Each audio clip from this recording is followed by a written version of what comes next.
कि यही प्रक्रिया हम धरती पर मशीन के अंदर करें। Pushing the boundaries of what we know is possible, crafting the future where every solution is logical. Welcome to Giga Research, where science meets innovation. नमस्कार दोस्तों, आप देख रहे हैं गीगा रिसर्च। धरती पर इंसान एक आर्टिफिशियल सन बना दे तो क्या होगा? क्या हमें कभी बिजली का बिल नहीं देना पड़ेगा? क्या प्रदूषण खत्म हो जाएगा? क्या पेट्रोल डीजल की कीमत घट जाएगी या फिर ये सिर्फ एक सपना है? आज हम इस पूरे विषय को बहुत आसान भाषा में समझेंगे। सबसे पहले समझते हैं आर्टिफिशियल सन असल में क्या है। धरती पर सूरज जैसा ऊर्जा पैदा करना। सूरज कैसे काम करता है? सूरज के अंदर हाइड्रोजन नाम की गैस बहुत ज़्यादा दबाव और तापमान में आपस में जुड़ती है। जब हाइड्रोजन के छोटे छोटे कण मिलते हैं तो हीलियम बनता है। इस प्रक्रिया को न्यूक्लियर फ्यूजन कहते हैं। इसी फ्यूजन से बहुत ज़्यादा ऊर्जा निकलती है। साइंटिस्ट चाहते हैं कि यही प्रक्रिया हम धरती पर मशीन के अंदर करें। अगर हम ऐसा कर पाए तो लगभग अनलिमिटेड एनर्जी मिल सकती है।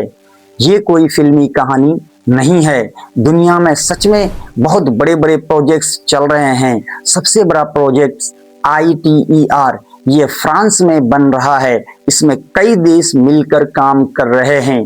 चीन में भी एक रिएक्टर है EAST।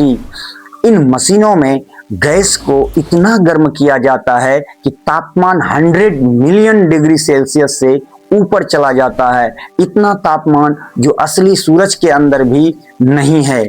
फ्यूजन कराने के लिए बहुत ज़्यादा हीट चाहिए। जब गैस इतनी गर्म होती है तो वो प्लाज्मा बन जाती है। प्लाज्मा को कंट्रोल करना बहुत मुश्किल है। अगर वो मशीन की दीवार से टकरा जाए तो सब कुछ पिघल सकता है। इसलिए साइंटिस्ट मैग्नेटिक फील्ड का इस्तेमाल करते हैं।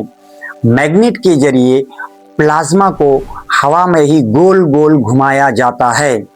तकनीक बहुत कॉम्प्लेक्स है। अब सोचिए अगर ये सच में काम करने लगे तो। Number 1, unlimited energy. हाइड्रोजन समुद्र के अंदर पानी में बहुत मात्रा में मौजूद है, मतलब फ्यूल कभी खत्म नहीं होगा। Number 2, no pollution. फ्यूजन से धुआं नहीं निकलता, कार्बन डाइऑक्साइड नहीं बनती, क्लाइमेट चेंज की समस्या कम हो सकती है। Number 3, cheap electricity. अगर प्रोडक्शन आसान हो गया तो बिजली सस्ती हो सकती है। Number 4, electric car everywhere. Petrol की जरूरत कम हो जाएगी, हर गाड़ी इलेक्ट्रिक हो सकती है। नंबर 5, स्पेस ट्रैवल सस्ता। अगर एनर्जी सस्ती होगी तो रॉकेट भी सस्ते बनेंगे। अब सबसे जरूरी हिस्सा, अगर इतना अच्छा है तो अभी तक बना क्यों नहीं? तो problem number 1, plasma control. Plasma बहुत अनस्टेबल होता है। Problem number 2, energy output.